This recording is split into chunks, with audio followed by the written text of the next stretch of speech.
اعوذ باللہ من الشیطان الرجیم، بسم اللہ الرحمن الرحیم۔ السلام علیکم ورحمۃ اللہ وبرکاتہ۔ امید کرتی ہوں کہ آپ تمام خیریت و عافیت سے ہوں گے، اور میری دعا یہی ہے کہ اللہ رب العزت آپ تمام کو اپنے گھروں میں خوش و خرم، شاد و آباد رکھے، آپ کی ہر دعا، ہر تمنا، ہر التجا کو شرف باری یابی عطا فرمائے۔ آج جس خوبصورت موضوع کے ساتھ آپ کے سامنے حاضر خدمت ہوئی ہوں، کسی تعارف کا محتاج نہیں، وقت کی، موقع کی مناسبت سے آج بات کرنے کی کوشش کر رہی ہوں، اور میری مراد ہے شب معراج سے، لیلۃ الاسریٰ سے، کہ جس میں نبی کریم صلی اللہ علیہ وآلہ وسلم سفر معراج پر تشریف لے گئے۔ واقعہ معراج رونما ہوا، معجزہ معراج لوگوں کو سننے کو ملا، سمجھنے کو ملا۔ آج اسی کی افادیت، اسی کی اہمیت اور اسی کے فیض و برکات سے بات کرنے کی کوشش کریں گے، اور کوشش کریں گے کہ اللہ رب العزت اس رات میں ہمیں کثرت سے عبادات کرنے کی، اللہ کو راضی کرنے کی توفیق عطا فرمائے، اگلے دن روزہ رکھنے کی توفیق نصیب فرمائے، تاکہ ہم اس مقدس لمحے کی، اس مقدس رات کی، ان مقدس لمحات کے جو فیض و برکات ہیں، جو آداب و احترام ہیں، جو اللہ رب العزت کی رحمت نازل ہو رہی ہے، اس کو اپنے دامنوں میں سمیٹ سکیں۔ سب سے پہلے آغاز ذکر کروں گی ماہ رجب المرجب کا، کہ حدیث مبارکہ ہے کہ نبی کریم صلی اللہ علیہ وآلہ وسلم کا ارشاد گرامی ہے کہ رجب اللہ رب العزت کا مہینہ ہے، اور شعبان میرا مہینہ ہے، اور رمضان المبارک میری امت کا مہینہ ہے۔ رجب المرجب کے حوالے سے اور احادیث مبارکہ میں ہمیں یہ درس ملتا ہے کہ اس ماہ مبارک کی، رجب کی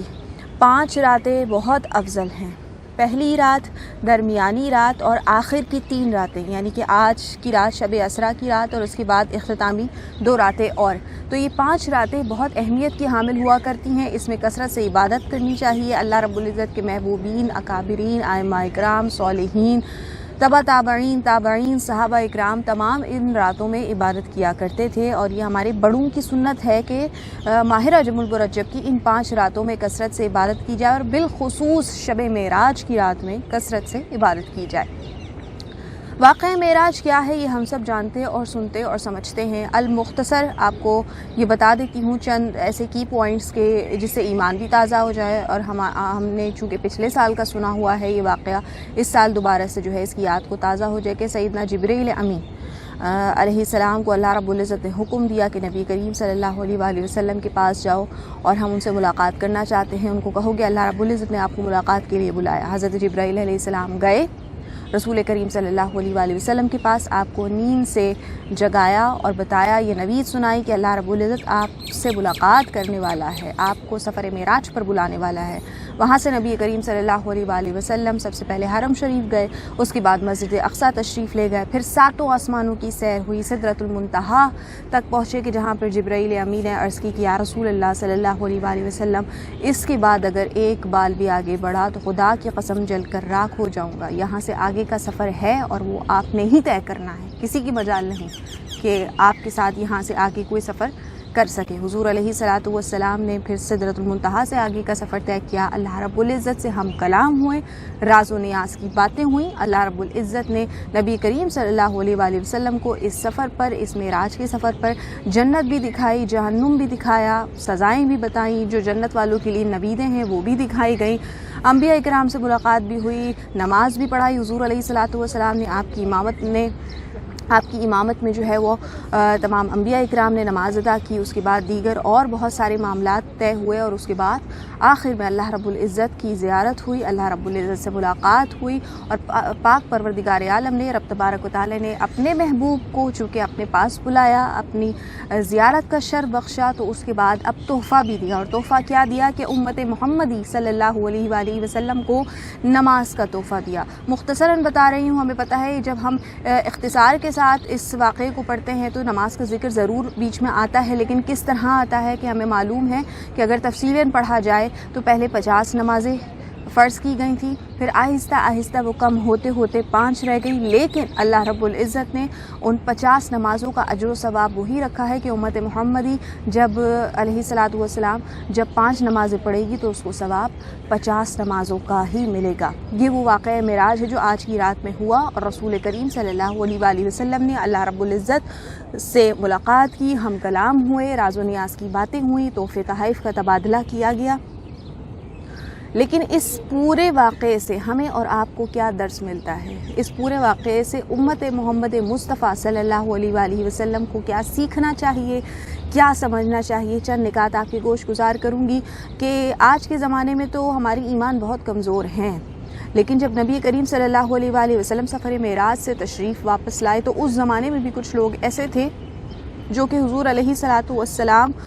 کو کہہ لیجئے کہ ان کے ایمان کمزور تھے، آپ کو جو ہے وہ آپ کی باتوں پر ایمان لانے کے قابل نہیں تھے ان کے قلوب، لہٰذا انہوں نے شر پھیلانے کے لیے یہ بات بتائی، پھیلا دی کہ جو ہے محمد مصطفیٰ صلی اللہ علیہ وآلہ وسلم یہ کہہ رہے ہیں کہ راتوں رات وہ مسجد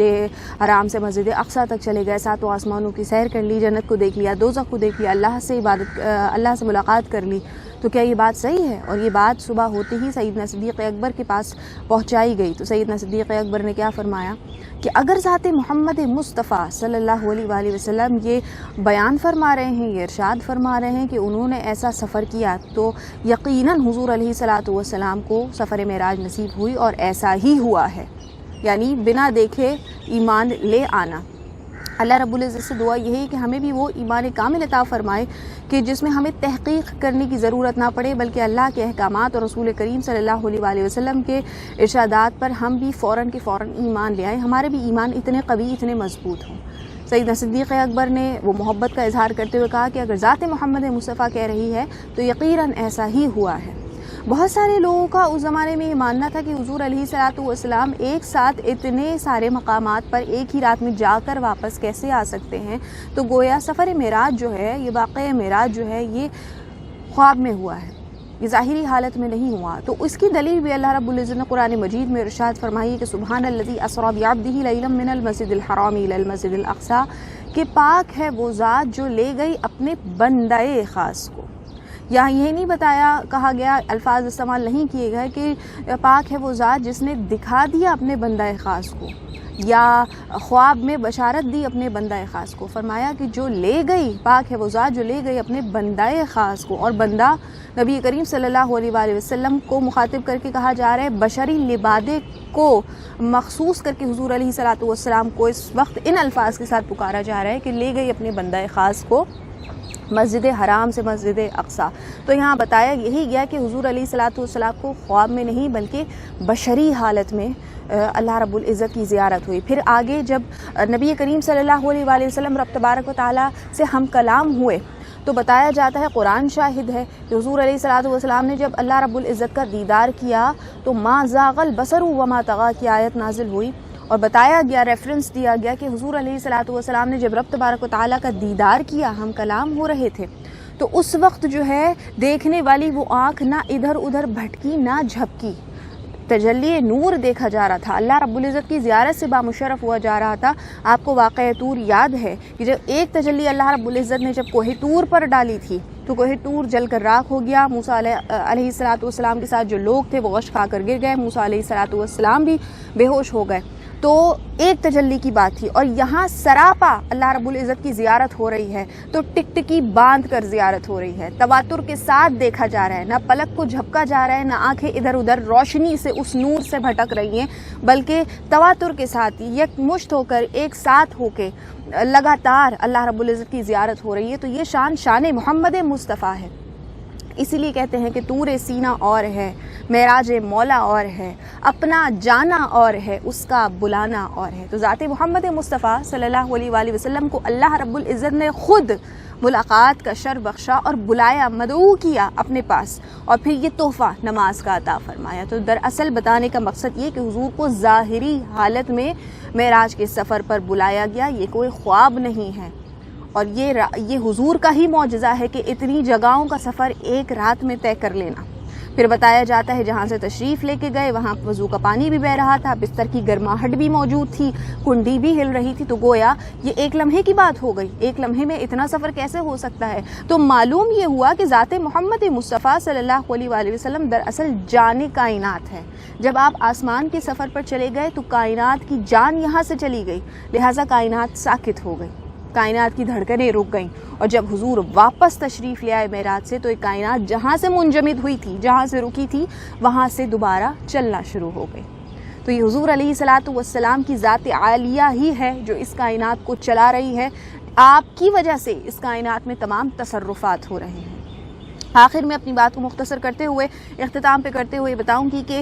شب معراج کی رات میں کثرت سے عبادات کیجئے، نفل نمازوں کا اہتمام کیجئے، اللہ رب العزت کو راضی کرنے کی کوشش کیجئے، حضور پر بے پناہ درود پاک کے نذرانے پیش کیجئے، استغفار کیجئے، اور خاص طور پر اگلے دن کا روزہ ضرور رکھیے، کیونکہ حضور نے فرمایا کہ معراج کی شب کے بعد اگلے دن جو روزہ رکھتا ہے اس کے پچھلے پورے 1 سال کے گناہ معاف کر دیے جاتے ہیں۔ ہم بہت گناہ گار ہیں، بہت سیاہکار، بہت بدکار ہیں، ہمارے پاس یہ موقع آ رہا ہے نادر و نایاب، تو ہمیں اس کو استعمال کرنا چاہیے۔ اس رات میں خوب کثرت سے عبادت کر کے اللہ کو راضی کرنا چاہیے، اور اگلے دن کا روزہ رکھ کے اپنے گناہوں کی بخشش و مغفرت طلب کرنی چاہیے۔ اور خاص طور پر یہ معراج کا واقعہ ہمیں درس دیتا ہے کہ جہاں حضور نے فرمایا نماز مومن کی معراج ہے، نماز میری آنکھوں کی ٹھنڈک ہے، اسی مقدس رات میں نماز کا تحفہ امت محمد مصطفیٰ کو عطا کیا گیا، تو اپنے رب سے عہد کر لیجئے، وعدہ کر لیجئے کہ پروردگار ہمیں 5 وقت کی نماز قائم کرنے کی توفیق عطا فرما، ہمیں پکا اور سچا عاشق رسول بنا، اور اب ہم عہد کرتے ہیں کہ ہم کوئی نماز نہیں چھوڑیں گے، ہم کوئی نماز قضا نہیں کریں گے، اور جان بوجھ کے بھی نہیں اور بے جانے بھی نہیں، جو چھوٹ گئی ہیں ان کو بھی قضا کر کے مکمل کرنے کی کوشش کریں گی، کیونکہ حضور نے فرمایا جب نماز میری آنکھوں کی ٹھنڈک ہے تو پھر بات ختم ہو جاتی ہے کہ جتنا ہو سکے حضور کی آنکھوں کی ٹھنڈک پر عمل کیا جائے۔ نماز مومن کی معراج ہے۔ معراج کیسے؟ حضور کو اللہ رب العزت نے رفعتوں پر بلایا،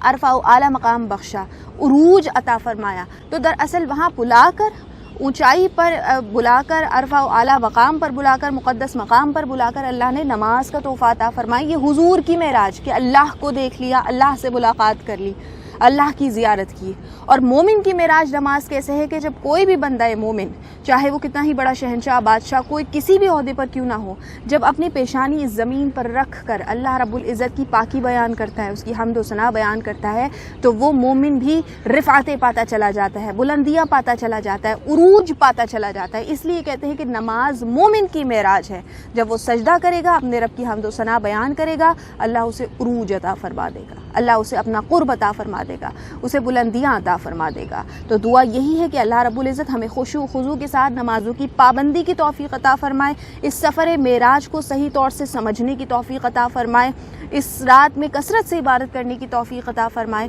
اللہ رب العزت ہم تمام کی عبادتوں کو شرف قبولیت عطا فرمائے۔ میری ویڈیو اگر آپ کو اچھی لگی ہو تو اس ویڈیو کو صدقہ جاریہ سمجھ کر زیادہ سے زیادہ فارورڈ کیجیے گا، میرے یوٹیوب چینل کو ضرور سبسکرائب کر لیجیے گا، بیل آئیکن کے بٹن کو بھی پریس کر دیجیے گا۔ میں انشاءاللہ پھر کسی اچھے موضوع کے ساتھ آپ کے سامنے حاضر خدمت ہوں گی، تب تک اپنا بہت خیال رکھیے گا۔ آج کی اس مقدس رات میں مجھے بھی اپنی دعاؤں میں یاد رکھیے گا۔ اب دیجیے اجازت، فی امان اللہ۔